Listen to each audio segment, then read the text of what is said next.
Bill, I love the wheels on this. I think these are the coolest wheels I have seen at Castle Air Museum. Yeah. What are we standing in front of? We're standing in front of the Vultee BT-13. It's a primary trainer during the Second World War. This and the T-6 were the airplanes that basically train U.S. pilots to go fight the war. So was this built in the 30s? This was built in the 30s, yeah. The first flight was right around 1938. And the first version had retractable gear. But then they decided, no, just for simplicity, we'll do fixed gear. And this actually lost to the T-6. And then the Army Air Corps said, you know, it was a really good airplane. I think we could use it as well. And so they purchased it. And this is actually easier to fly because it doesn't have the fixed gear, right? It's just, they fly very similar. Okay. It's just a little slower, but it's one less system that you have to worry about. Right. Right. It's a two-place airplane, obviously. The instructor pilot would sit in the rear, and the student pilot would sit up front. And then from here, they would basically go into either a fighter or they would go into a bomber once they graduated from flying one of these. They made these for about 10 years, and nice airplane to fly, about 15 gallons an hour on the fuel burn.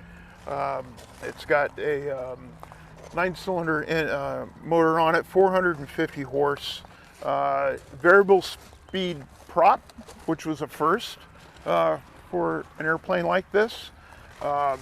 It had some advances for the time, but as technology kind of creeped going forward, you know, it kind of got left behind. But the Navy used these things, I think, up through probably the late 50s, and then they discontinued them and took them out of service.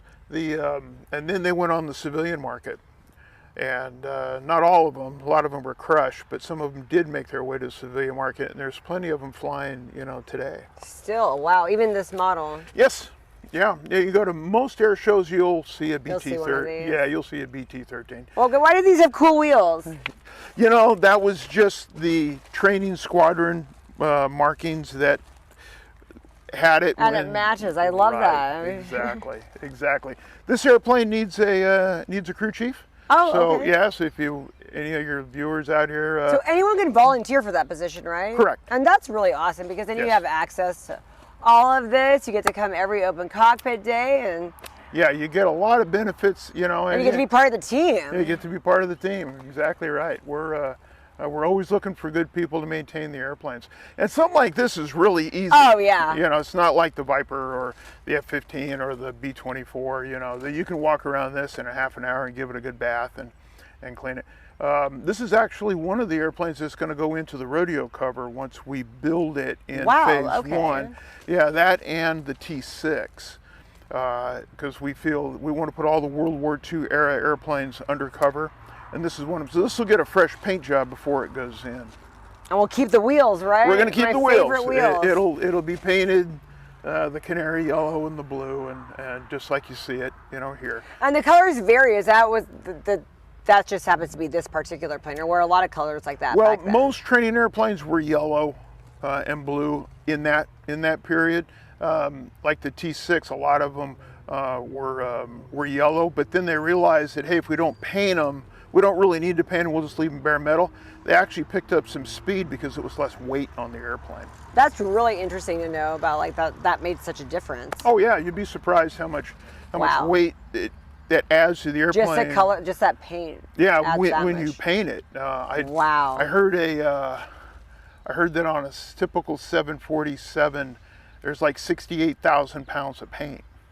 That adds to the weight. Now I could be off, but that's what I heard. Definitely interesting to think about. Right, and it slows the airplane down. Of course, yeah. These things would run right around 120 miles an hour cruise speed, top out about 180, and horsepower-wise, they had a 450 horsepower motor, and it was plenty for what it needed to do. And they really had good service to them. Maintenance-wise, they were fairly economical to maintain, And the guys the mechanics, they really liked them because they were really simple. And I know a lot of times we come out here and we see, you know, the heavy bombers and the Mach 2 fighters and everything. But, you know, sometimes it's nice to go back to the basics, you know, and you can't get any more basic than this. So, but I hope you kind of enjoyed this trip down memory lane. Of course, the whole museum's memory lane. And, but yeah, so we're going to hit today some of the trainers that actually train our airmen to go into combat and to, you know, basically defend the country. Well, awesome. Let's go to the next trainer. There you go.